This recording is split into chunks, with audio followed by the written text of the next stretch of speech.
As media students, we know the importance and large impact the internet has on our everyday lives. That's why we decided to use it to our advantage when we were collecting our audience feedback. One member of our group posted the video on the social networking site YouTube, and we allowed comments that we could get feedback. We then used other forms of social media like Twitter and Facebook to promote the link to the film in order to get a large variety of audience feedback. We decided to do this online rather than having a screening. One, because we thought we'd get more of a diverse audience response, and two, we felt that people are more likely to be brutally honest when they don't have to see our reactions, and we need these criticisms to make our film and product better. I was slightly concerned that people might still be a bit too kind and reluctant to point out mistakes in our film because we have spent a lot of time on it and they know that. So I created a survey on SurveyMonkey with an unskippable question asking the participants to give us improvements we can make. So here are a few things that people pointed out, and this is what we learned from them. So for example, quite a few people mentioned that the cuts and transitions between shots were a bit too quick and sudden, but we decided as a group that this was the convention of noir films, and as such we only decided to lengthen 2 clips and kept the rest the same. Despite it not being there before we uploaded it, 2 YouTube users noticed that there was a green flash about 4.5 minutes in our film, so we decided to edit again to amend this, and we noticed there's a tiny gap between the footage that had caused a flash, and so we removed it and uploaded it again. We learnt through our audience feedback that they felt we could have used the music a bit better. They felt the song by Linkin Park we used at the start was a bit too contrapuntal, and some of the music was too quiet. They felt the fades and transitions were sudden, and also that we could have added and made better use of just some little bits of music.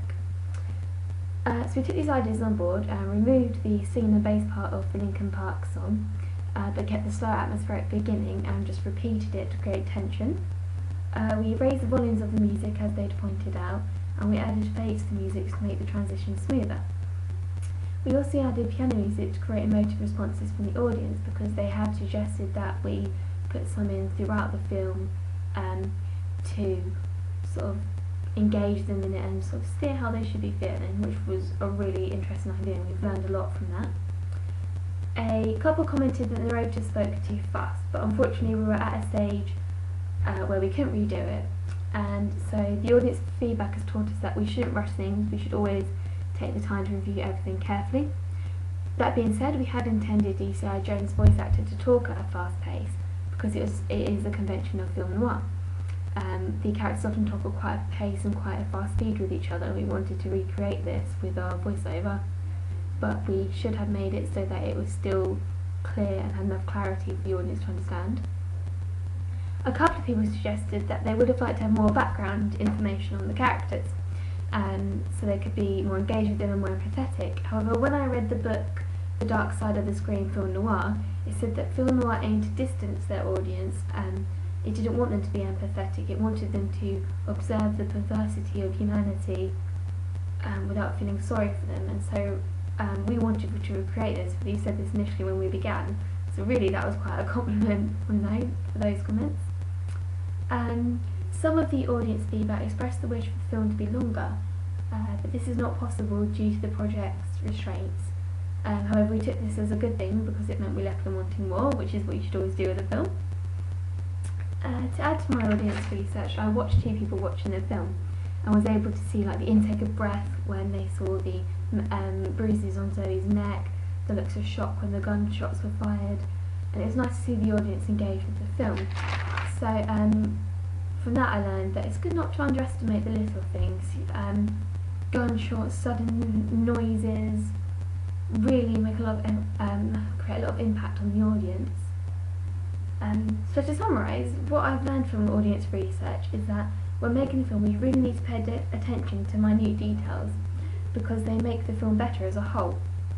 I think in future I'll try and imagine it's more like building a house. You've got to put all the bricks down first to make a good house, or the foundations can become unstable. I also learned that there's a lot of importance to music when making a film. Just a slight piano track can shape how an audience feels and reacts to a film. I think that you can use this really effectively. Like once it's been pointed out, we thought, yeah, we could add some more and we added the piano track at the start, and it immediately created a sense of inevitability to the story, which relates to my poster, and the idea that all the characters are doomed from the beginning and there is nothing anyone can do. And that was just from one piano track. So all in all, I've learned from audience feedback that we should have paid a little bit more attention to small things, use music better, and try and use fades a bit better, which we then did afterwards. So I thought the audience feedback was invaluable and really helped our project become better. Audience feedback is crucial for developing a project, and I'm really glad I used the survey because it helped steer them into giving us positive criticism, which we took on board.